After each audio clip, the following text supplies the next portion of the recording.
right here, there's a main menu button. It takes you right there.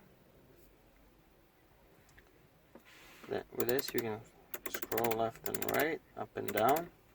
You select with that. Right here on each corner, sometimes you might see a button, so they correspond to these buttons right here.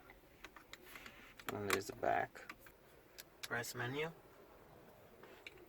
scroll to telephone, press OK. Press the button on the bottom right, settings.